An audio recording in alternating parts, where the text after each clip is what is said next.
अस्सलाम वालेकुम students, biology का हमारा लेक्चर नंबर 16 है। हम एक बायोलॉजिकल प्रॉब्लम को सॉल्व करने के लिए जो मेथड्स एक बायोलॉजिस्ट अडॉप्ट करता है वो स्टडी कर रहे थे। लास्ट लेक्चर में हमने हाइपोथेसिस और डिडक्शन को स्टडी कर लिया था, जो कि डिडक्शन हमारा फोर्थ स्टेप था। आज फिफ्थ स्टेप से हमने स्टार्ट लेना है, जो कि हमारे पास एक्सपेरिमेंटेशन है।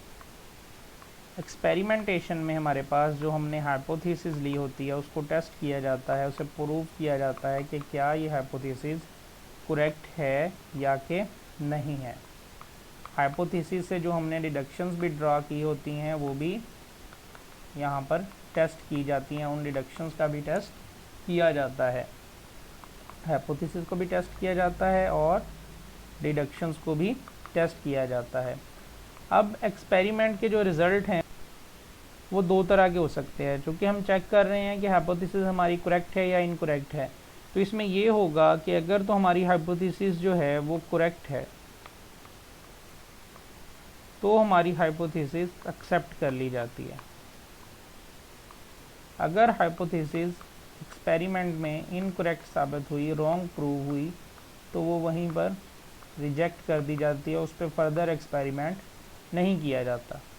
दो रिज़ल्ट पॉसिबल हैं। हाइपोथेसिस या तो इनकरेक्ट होगी तो रिजेक्ट कर दी जाएगी, अगर करेक्ट होगी तो उसे एक्सेप्ट कर लिया जाएगा। एक्सेप्ट करके क्या किया जाएगा, उस पर फर्दर और आगे उसकी टेस्टिंग होगी, उसे रॉन्ग प्रूव करने की कोशिश की जाएगी। अगर तो वो फिर फर्दर टेस्टिंग में प्रूव हो गई तो तब भी जाके वो वहाँ से रिजेक्ट हो सकती है, और अगर वो ना रिजेक्ट हुई तो वो एक बिल्कुल प्रॉपर हमारे पास थ्योरी की फॉर्म में आ सकती है कि जो चीज़ बिल्कुल सही साबित हुई है। तो एक्सपेरिमेंटेशन में हम हाइपोथेसिस और रिडक्शंस के टेस्ट करते हैं कि क्या ये करेक्ट हैं या फिर इनकरेक्ट हैं। अगर तो इनकरेक्ट हो तो वहीं पर रिजेक्ट कर दी जाती हैं, और अगर करेक्ट हो तो उन्हें एक्सेप्ट कर लिया जाता है। उसके बाद हमारे पास जो सिक्स्थ स्टेप है वो समराइजेशन ऑफ रिज़ल्ट है। समराइजेशन का मतलब है जो भी डाटा हमने कलेक्ट किया है एक्सपेरिमेंट के थ्रू उसको अरेंज करना, उसे गैदर करके एक प्रॉपर फॉर्म में अरेंज कर देना। To arrange the collected data, कि हमने जो डाटा एक्सपेरिमेंट के थ्रू कलेक्ट किया है, जो हमने एक्सपेरिमेंट परफॉर्म किया है। फॉर एग्जांपल हमने एक हाइपोथेसिस को लेकर 2 ऑर्गेनिज्म पे उसे टेस्ट किया है। अब दोनों ऑर्गेनिज्म के लिहाज से हम उसका डाटा कलेक्ट करते हैं, कि ए के लिहाज से एक, बी के लिहाज से। फिर जो भी डाटा यहाँ पर हमारे पास आता है उसको हम आपस में कंपेयर करके फिर देखते हैं कि क्या दोनों इस हाइपोथेसिस पर पूरा उतर रहे हैं या नहीं उतर रहे। तो समराइजेशन में डाटा को कलेक्ट किया जाता है, ऑर्गेनाइज या अरेंज किया जाता है, और फिर उस डाटा का कंपैरिजन किया जाता है। फिर स्टैटिस्टिकल एनालिसिस भी हम यूज़ करते हैं, रेशो वाली चीज़ें भी यूज़ करते हैं इसमें। इसके बाद हमारे पास लास्ट जो स्टेप है वो है रिपोर्टिंग द रिज़ल्ट। जो आपने रिज़ल्ट जो हैं वो निकाले हैं उनको रिपोर्ट करना। अब रिपोर्ट उन्हें किस तरह किया जाता है, उन्हें बुक्स में भी पब्लिश कर दिया जाता है। उसके अलावा जितने भी आप कह लें हमारे जर्नल्स हैं, न्यूज़पेपर्स हैं, उनमें पब्लिश हो जाता है। सेमिनार्स जो होते हैं हमारे यूनिवर्सिटीज़ कॉलेजेस लेवल पे, मीटिंग्स जो होती हैं उनमें उसे डिस्कस किया जाता है। पब्लिशिंग जो है बायोलॉजिकल मेथड का एक इम्पॉर्टेंट स्टेप है। इम्पॉर्टेंट स्टेप ये इस वजह से है कि जब एक काम आप करेंगे, आप उसे पब्लिश नहीं करेंगे तो वो अदर पीपल्स तक, दूसरे लोगों तक वो नहीं पहुंचेगा। जब आप उसे पब्लिश कर देंगे, पब्लिकली लोग उसे व्यू कर सकेंगे, तो उससे ये होगा कि फ़र्दर अगर उसी से रिलेटेड कोई अगर बायोलॉजिस्ट एक प्रॉब्लम को सॉल्व करने की कोशिश कर रहा है तो वह एज अ ऑब्जर्वेशन जो है आपके जो आपने काम किया है उसको स्टडी करेगा। इस वजह से जो पब्लिशिंग वाला स्टेप है ये बहुत इंपॉर्टेंट है कि आपने जो काम किया है उसको पब्लिश भी करें, ताकि वो हर किसी तक पहुंच सके और वो उसको स्टडी कर सके। अब हम इसे बुक से रीड कर लेते हैं इन तीनों को। इसके बाद एक साइड बॉक्स दिया गया है, उसमें कुछ डेफिनेशन हैं, फिर हम उन्हें डिस्कस करते हैं।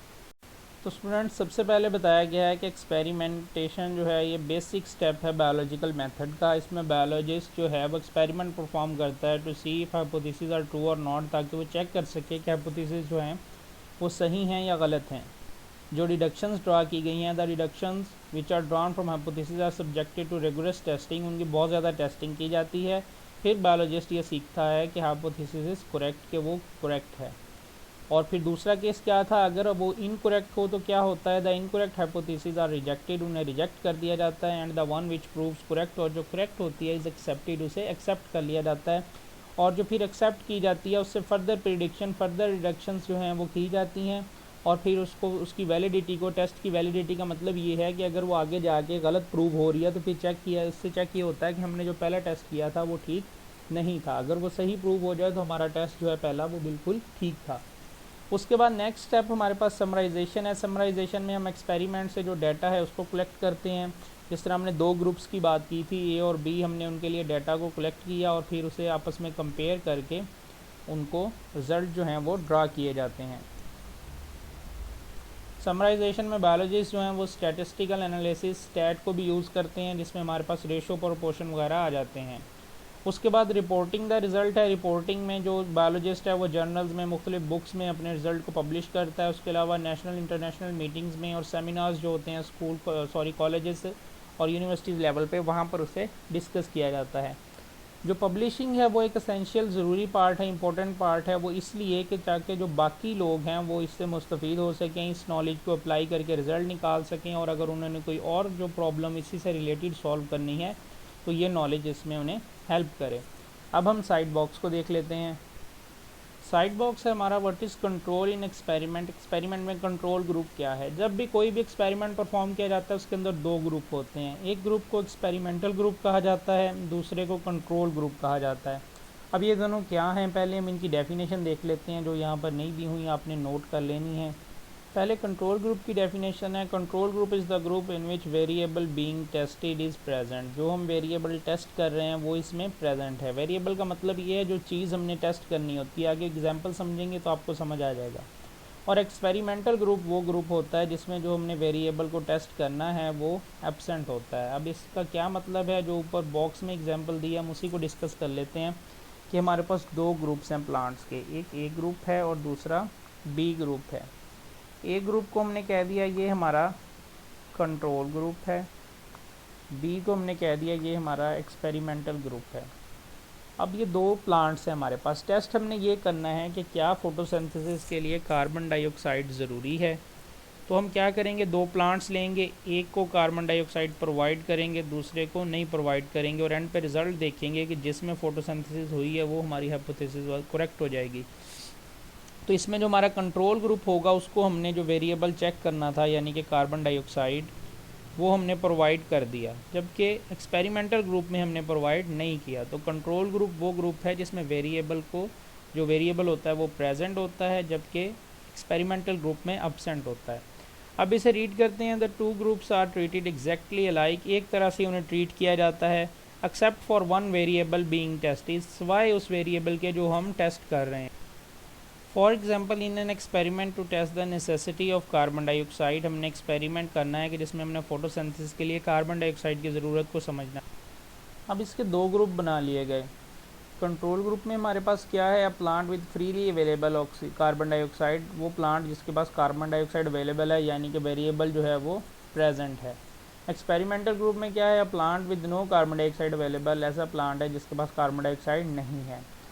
वो कहता है कि the necessity of carbon dioxide will be proved, ये प्रूव हो जाएगी when photosynthesis occur in the control group. चूँकि कार्बन डाइऑक्साइड की मौजूदगी में होनी है तो वो कंट्रोल ग्रुप में हो जाएगी, and does not occur in experimental group, और एक्सपेरिमेंटल ग्रुप में वो नहीं होगी। तो इस तरह से कंट्रोल ग्रुप और एक्सपेरिमेंटल ग्रुप का कंपैरिजन करते हुए हम जो है इसको चेक कर लेते हैं अपने एक्सपेरिमेंट को।